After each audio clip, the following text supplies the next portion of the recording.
Hello दोस्तों, welcome to sleepy classes. तो आज के प्रीमिक्स में जो आज हम एमसीक्यूज डिस्कस करने जा रहे हैं वो आपके हैं रिलेटेड टू ज्योग्राफी। ठीक है जी, तो ये शुरू करते हैं पहले क्वेश्चन के साथ। पहले क्वेश्चन में कह रहे हैं मार्कोस, आपने रिसेंटली ही न्यूज में सुना होगा, ये किस ब्रांच का पार्ट है? Is it part of Indian navy और आर्मी और एयरफोर्स या फिर टेरिटोरियल आर्मी? ठीक है जी, चार ऑप्शन यहाँ मेंशन है। बिल्कुल सिंपल सा क्वेश्चन है, एकदम सिटिंग नेचर का। बहुत बार हम ये टर्म सुनते आते हैं, तो वीडियो पॉज कीजिए, इस क्वेश्चन को आंसर करने की कोशिश कीजिए। तो ये आपका इंडियन नेवी की ही ब्रांच है। तो रिसेंटली भारतीय सरकार ने इन मरीन कमांडोज को, जिन्हें हम मार्कोस कहते हैं, इंडियन नेवी के, इन्हें पैंगोंग लेक एरिया में डिप्लॉय किया है इन द ईस्टर्न लद्दाख। तो इससे पहले जो इंडियन एयर फोर्सेस की गरुड़ कमांडोज हैं और जो इंडियन आर्मी के पैरा स्पेशल फोर्सेज हैं, उन्हें भी यहाँ डिप्लॉय कर दिया गया था इन दिस कॉन्फ्लिक्ट जोन, और ये कुछ 6 महीने पहले से ही डिप्लॉयड है। अब मार्कोस को भी वहां डिप्लॉय कर दिया है। तो मार्कोस को डिप्लॉय करने का बेसिक सा पर्पज यही है कि जो तीनों सर्विसेज की इंटीग्रेशन है उसको एनहांस कर सके, और साथ के साथ जो नेवल कमांडोज हैं उन्हें एक्सपोजर मिले to the extreme cold weather conditions of Ladakh area. तो इससे पहले भी मार्कोस काफी बार कुछ ऑपरेशंस कंडक्ट कर चुके हैं, जैसे कि आपका जो श्रीलंका में जो जब लिट्टे का दौर चल रहा था, तो उस दौरान भी 1990 के दौरान भी इन्हें वहां डिप्लॉय किया गया था। ठीक है जी, उसके अलावा सोमालिया में इन्हें डिप्लॉय किया गया था 1993 में, और साथ के साथ जब कारगिल युद्ध चल रहा था 1999 में, तो उस दौरान भी इंडियन आर्मी के साथ इन्हें वहां डिप्लॉय किया गया था। तो जो ये कमांडोज हैं, they are train to undertake anti piracy operations, जो कि वो कैरी आउट करते हैं with clinical precision in the gulf of Aden, जो कि एक हॉट बेड है पायरेट्स का। ठीक है जी, तो इसकी स्थापना, जो मार्कोस कमांडो की स्थापना बेसिकली फरवरी 1987 में की गई थी, और ये कैपेबल है of operating in all types of environments at sea, in air और ऑन लैंड। ठीक है जी, तो बेसिक सी डिटेल्स थी आपकी रिलेटेड टू मार्कोस कमांडोज। तो इस तरीके के क्वेश्चन स्ट्रेट फॉरवर्ड भी आपसे पूछे जा सकते हैं, या किसी और तरीके से भी आपको मैच द फॉलोइंग में भी आ सकता है कि एयरफोर्स के जो गरुड़ कमांडोज हैं उनको मैच कीजिए, या फिर जो आपके पैरा स्पेशल फोर्सेज हैं वो कौन सी ब्रांच को हैं। तो आपको ये मैच द फॉलोइंग की फॉर्म में भी ये क्वेश्चन आ सकता है। ठीक है जी, तो आइए अगला क्वेश्चन देखते हैं। सेकंड क्वेश्चन में बात हो रही है पैसिक्स 2020 के बारे में। कह रहे हैं रिसेंटली कंडक्ट की गई थी in the Indian ocean region. ये एक्सरसाइज है आपकी between navies of India and, आपको चार ऑप्शंस दी हैं, यूएसए, रशिया, श्रीलंका या थाईलैंड। काफी सिंपल क्वेश्चन है। दूसरा आपका डिफेंस रिलेटेड, जियो डिफेंस रिलेटेड क्वेश्चन आ गया है। तो वीडियो पॉज कीजिए, इस क्वेश्चन को आंसर करने की कोशिश कीजिए। आपने रिसेंटली ही न्यूज में जरूर सुना होगा इसके बारे में। इसकी करेक्ट ऑप्शन है आपकी रशिया। तो जो इंडिया और रशिया की नेवीज हैं, उन्होंने 2 दिन की पैसेज एक्सरसाइज कंडक्ट की है in the eastern Indian ocean region on December 4, और उसी दिन आपका नेवी डे भी सेलिब्रेट किया जाता है। ठीक है जी, सो बेसिक ऑब्जेक्टिव इस एक्सरसाइज का यही है। पहली बात तो जो हर एक एक्सरसाइज का होता है कि इंटरऑपरेबिलिटी एनहांस करना, ठीक है जी, अंडरस्टैंडिंग इंप्रूव करना, और जो बेस्ट प्रैक्टिसेस हैं between both the friendly navies उन्हें इम्बाइब करना। साथ के साथ जो आपके advance surface and anti submarine warfare exercises हैं, इन्हें भी इन्वॉल्व किया गया है। इसमें वेपन फायरिंग्स होगी, स्पेसमैनशिप एक्सरसाइजेस होगी, और आपके हेलीकॉप्टर ऑपरेशंस भी इनमें इन्वॉल्व हैं इस पूरी एक्सरसाइज में। ठीक है जी, 2 वॉरशिप्स इंडिया की तरफ से और जो 3 वॉरशिप्स रशिया की तरफ से इस पैसिक्स में इन्होंने पार्ट लिया है। तो इस साल अभी तक इंडियन नेवी ने around 13 bilateral and multilateral exercises conduct कर चुके हैं, उनमें पार्टिसिपेट कर चुके हैं। तो इससे पहले भी इंडिया और रशिया की एक एक्सरसाइज हो चुकी है जिसका नाम है इंदिरा 2022। ये आपकी सितंबर में हुई थी। जब से आपका ये कोविड लॉकडाउन लगा है, तब से इंडियन नेवीज ने कुछ पैसेज एक्सरसाइजेस कंडक्ट की हैं इंडियन ओशन रीजन में विद मेजर नेवीज, जैसे कि जुलाई में इंडियन नेवी ने कंडक्ट की थी passage exercise with US navy, जिनमें उनका USS Nimitz carrier strike group involve था। ठीक है जी, near Andaman and Nicobar islands. और एक पैसेज एक्सरसाइज ऑलरेडी भी हुई थी इनकी जापानीज नेवी के साथ। ठीक है जी, तो जितनी भी एक्सरसाइजेज हैं ये काफी इंपॉर्टेंट है एग्जाम पॉइंट ऑफ व्यू से। आपको किसी भी तरीके से वहां पूछे जा सकते हैं। मे बी आपको स्टेटमेंट्स में आ जाए कि ये एक्सरसाइज आपकी किसके साथ कंडक्ट होती है, ट्रू फॉल्स में भी आ सकता है। तो ऐसा कोई भी क्वेश्चन आए तो आपको प्रिपेयर रखना है। सीधा straight forward fact based questions होते हैं ये। जितना आप इनको पढ़ेंगे उतना ही आप रिटेन करेंगे, और जितनी आप प्रैक्टिस करेंगे ऐसे क्वेश्चंस की, उतने ही आपके लिए बेनिफिशियल होगा। तो आई होप आपने करेक्टली मार्क किया हो इस क्वेश्चन को। तो आइए थर्ड क्वेश्चन देखते हैं।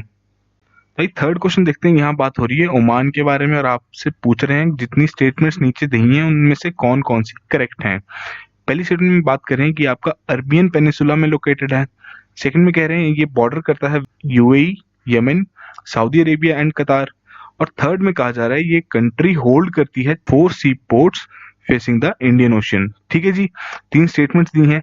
4 कोड्स यहाँ मेंशन है। डायरेक्टली आपका मैपिंग बेस्ड क्वेश्चन है, आप इजीली इस क्वेश्चन को सॉल्व कर सकते हैं। थोड़ा सा जो आपने मैप आप अभी तक पढ़ते आ रहे हैं उन्हें थोड़ा रिवाइज कीजिए, काफी इजी क्वेश्चन है। तो वीडियो पॉज कीजिए, इस क्वेश्चन को आंसर करने की कोशिश कीजिए। तो बेसिकली यहाँ आपकी फर्स्ट और थर्ड स्टेटमेंट करेक्ट है।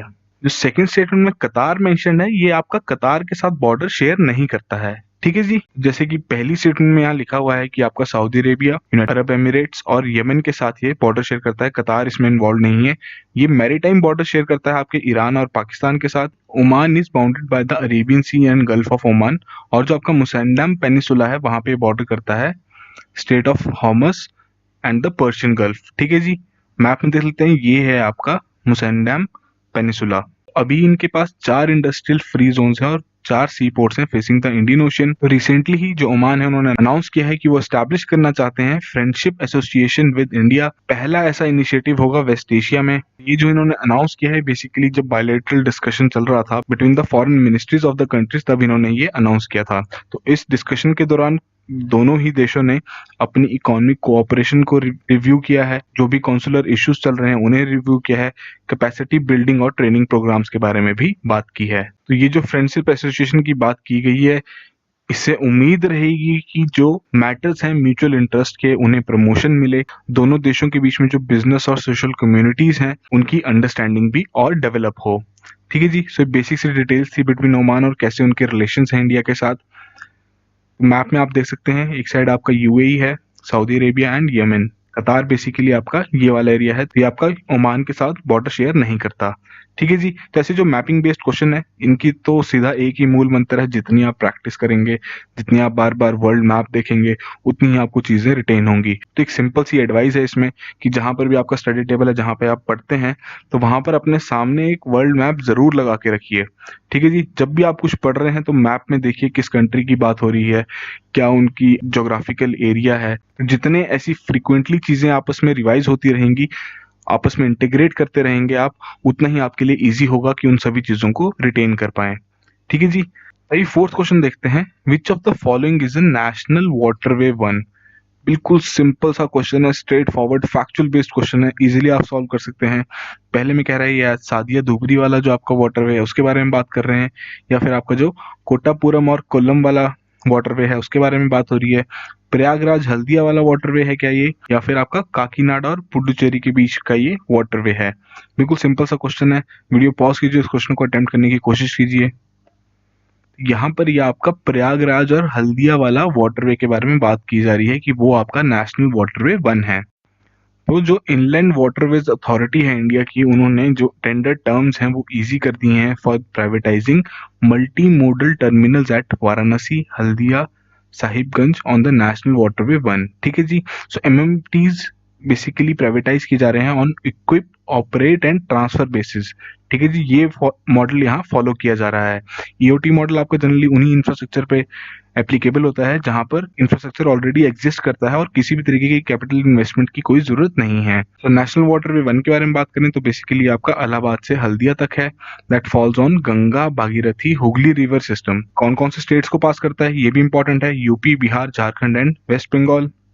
बेसिकली जो आपके मल्टी मोडल टर्मिनल्स हैं बेसिकली, ठीक है जी, तो वो एक तरीके से कॉम्बिनेशन यूज करते हैं ऑफ एटलीस्ट 2 और मोर डिफरेंट मोड्स, जिसके चलते वो कार्गो को एक जगह से दूसरी जगह पहुंचा सकें, जैसे कि आपका रेल, रोड या वाटरवेज में से। और ये आपका पार्ट है ऑफ द जल मार्ग विकास प्रोजेक्ट, जो जिसका एम है to develop stretch of river Ganga between Varanasi to Haldia for navigation of large vessels, जिनका वेट आपका 1500 से 2000 टन का हो सकता है, ठीक है जी। आपका होमवर्क इसमें ये है कि जो जल मार्ग विकास प्रोजेक्ट है, ठीक है जी, इसकी इम्प्लीमेंटेशन में कौन सी फाइनेंशियल इंस्टीट्यूशन भी हेल्प कर रही है। तो आप यहाँ देख सकते हैं इस मैप में आपका नेशनल वाटरवे 1 का मैप है कि आपका इलाहाबाद से शुरू हो रहा है और ये all the way West Bengal के हल्दिया तक ये जा रहा है, ठीक है जी। तो इसी में एमएमटीज के एस्टेब्लिशमेंट की बात की गई है और ये आपका बेसिक सा मैप है रिगार्डिंग द 6 नेशनल वाटरवेज। आप यहाँ पर सारी डिटेल्स जो इनमें मेंशन है इनको आप अपने नोट्स में उतार सकते हैं कि ये स्ट्रेच कहाँ से कहाँ तक है,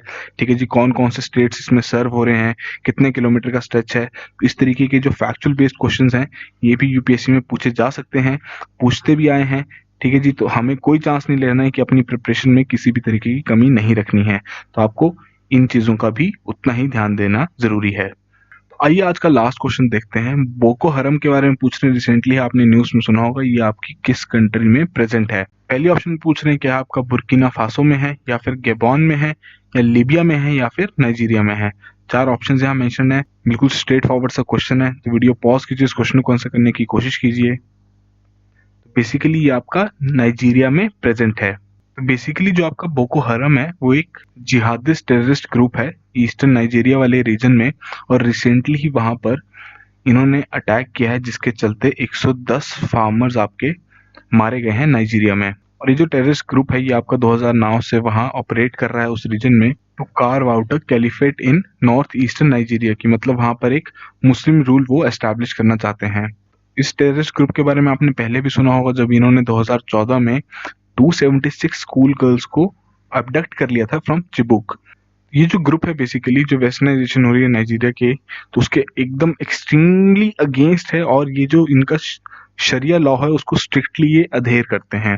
ठीक है जी। तो रिसेंटली जो किलिंग्स हुई है बेसिकली वो एक जिहादी सोल्जर वहां विलेजर्स ने कैप्चर किया है, तो उसी के रिटेलिएट किया है उन्होंने इस तरीके से कि उन्होंने इतना बड़ा अटैक कर दिया है वहां पे।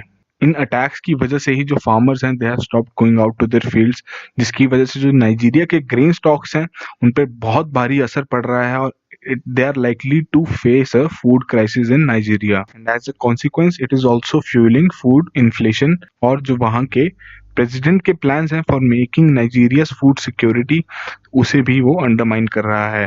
ठीक है जी। सो आपकी कुछ डिटेल्स थी related to Boko Haram and Nigeria. So I hope आपने इसे भी करेक्टली मार्क किया हो, काफी न्यूज में चला है कुछ दिनों से ये। आज के हमारे 5 क्वेश्चंस यहीं खत्म होते हैं। आई होप आप में से सभी ने 5 आउट ऑफ 5 स्कोर किया हो।